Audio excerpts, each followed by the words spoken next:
Verses 6 and 7. Ye tu sarvani karmani mai sanyasham atparaha ananyenaiva yogena mam jatyanta upasate te samaham samudharta mrityu samsara sagarat bhavami nachirat parta maya visita chetasam. O Partha, those who renounce all actions and offer them to me, who take shelter in me, who are fully absorbed in meditating upon achieving my association, and who always worship me, I swiftly deliver them from the ocean of birth and death. Verse 8. Mayeva mana adhasva mayi buddhim niveshaya nivashishyasi mayeva ata urdvam na samshayaha. Fix your mind and intelligence on me alone, and ultimately you will come to me. Of this there is no doubt. Anuvritti commentary by Srila Guru Maharaj. For those who are embodied, the ocean of material existence is difficult to cross because it is fraught with many dangers. But if one takes shelter of the lotus feet of Sri Krishna, then he delivers one from the ocean of misery as easy as one is ferried across the water in a boat.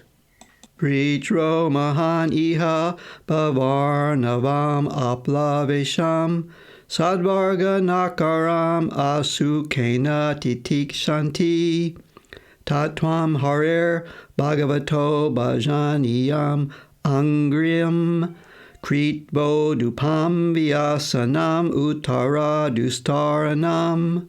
In this life, the ocean of ignorance is most troublesome to cross because it is infested with the sharks of the six senses. Those who have not taken shelter of Sri Krishna undergo severe austerities and penances to cross that ocean. Yet you should cross that difficult ocean simply by making a boat of the lotus feet of Krishna, which are the most worthy of worship. That was the Srimad Bhagavatam. Verse 9. Atachitam samadatum na shaknoshi mayi stiram abhyasa yogena tato mami chaptum dhananjaya. Dhananjaya, if you cannot firmly fix your mind upon me, then try to reach me by the constant practice of Bhakti Yoga. Verse 10. Abhyasipya samartosi mat karma paramo bhava madartam api karmani durvam siddhim avapyasi. If you cannot keep up the practice of Bhakti Yoga, then just try offering your work to me. Thus you will reach the perfect stage. Verse 11. Ataidadapyasaktosi kartumad yogam ashritaha sarva karma palatyagam tata kuru yatatmavan. If you are unable to do that, then do your work and offer the results to me. While controlling the mind, give up all the results of your activities. Verse 12. Shreyo hi janam abhyasya janadayanam vyasyati jayanat karma palatyagas tyagachantir anantaram. If you cannot follow this instruction, then engage yourself in the cultivation of knowledge. However, meditation is superior to knowledge. Better than meditation is the renunciation of material gain, for by such renunciation one finds peace. Anuvritti commentary by Srila Guru Maharaj. Bhakti Yoga has two approaches, the direct and the indirect. Sri Krishna tells Arjuna in verse 8 that the direct approach is to, quote, fix your mind and intelligence on me alone, end quote. Such a stage is called Raganuga Bhakti, or spontaneous devotion, which is independent of the support of rules and regulations. However, this stage of Raganuga Bhakti is not easily achieved, especially for beginners. In that case, Krishna recommends the indirect approach to Raganuga Bhakti, which is the constant practice of rules and regulations known as sadhana bhakti. If such a practice is not possible, then Krishna suggests that one should work for him. If one cannot do that, then he says that one should renounce the results of one's activities and offer them to him. If one cannot do that, then one should engage in the cultivation of knowledge to understand what the body is, what the Atma is, and who Krishna is.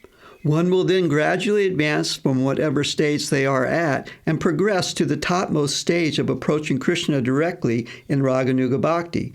This is also stated in Sri Brahma Samhita as follows. Prabhude Gana Bhaktyabhyam Atmanyananda Chinmayi Udetyanuttama Bhaktir Bhagavat Prema Lakshana.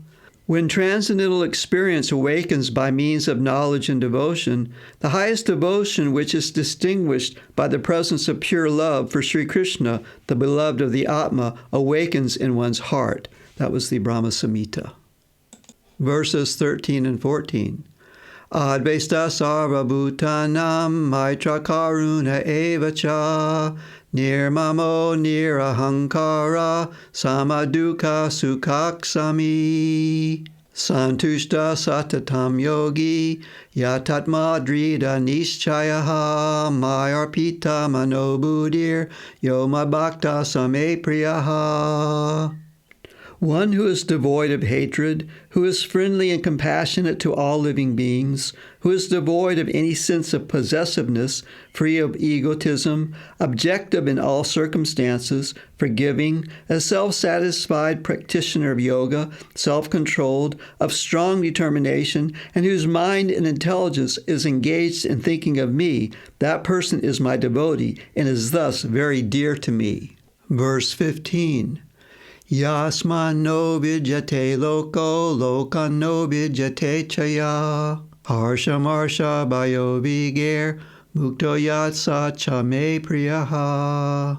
One who does not cause distress to anyone, and who is never distressed by anyone, who is free from happiness, anger, fear, and anxiety, is very dear to me. Verse 16. Anapeksha suchir daksha udasino gatavyataha sarvaramba parityagi yomad bhakta same priyaha.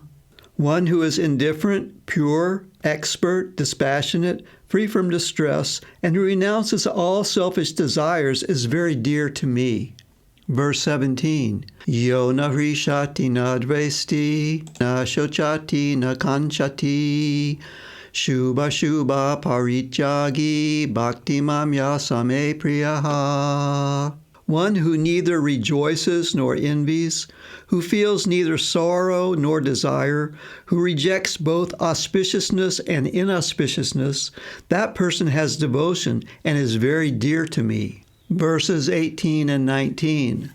Samashastral cha mitre cha tatamana pamanayo shitoshna sukha dukeshu samasanga vivarjitaha tuya nindastutir mauni santushto yena kinachit aniketas diramatir bhakti mame preyo naraha.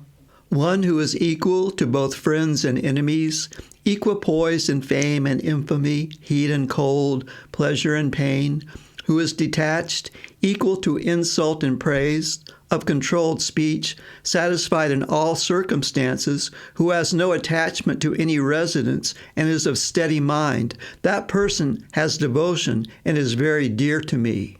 Verse 20. Ye tu dharmyam ritamidam yaktotam paryupasate shradharana mata parama bhaktaste tiva mi priyaha. Those who are faithful and who follow this eternal path of dharma that has been described by me, considering me to be supreme, such persons are very dear to me. Anuvritti commentary by Srila Guru Maharaj. Everyone in the world would like to see peace and harmony, but what prevails is quite the opposite. Verses 13 to 20 offer a simple solution to most of the problems in today's world, and that is the self-improvement of the individual. In other words, if people were to cultivate the qualities that Sri Krishna has mentioned here, the world would be a far better place. As it is now, the world is no place for a gentleman. being devoid of hatred, being friendly and compassionate to all living beings, being devoid of any sense of possessiveness, free from egotism, objective in all circumstances, forgiving, self-controlled, and being of strong determination, etc., are indeed noble qualities. But how are people to develop them? Independently, these qualities and other desirable qualities of the human being mentioned throughout Bhagavad Gita are difficult to develop. It is seen that sometimes a person may possess 1, 2, or 3 of such qualities, but where is that person who has all these qualities? Krishna gives the answer in Bhagavad Gita.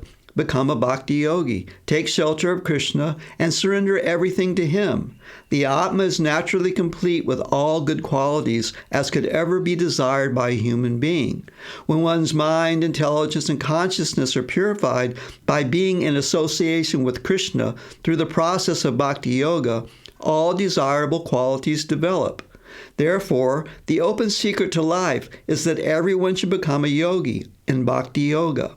Then the world would become a much better place. Above all good qualities is the quality of devotion to the Supreme Person, from which all other good qualities manifest in great abundance. One does not become dear to Krishna simply by independently developing good qualities.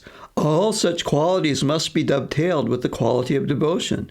One who approaches life in that way is a true bhakti yogi and is very dear to Krishna.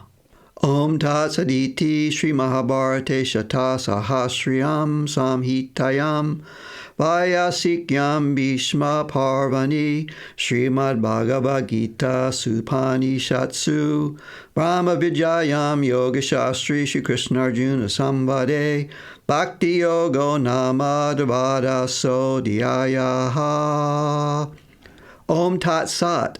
Thus ends Chapter 12, entitled Bhakti Yoga, from the conversation between Sri Krishna and Arjuna in the Upanishad known as Srimad Bhagavad Gita, the Yoga Shastra of divine knowledge from the Bhishma Parva of Mahabharata, the literature revealed by Vyasa in 100,000 verses.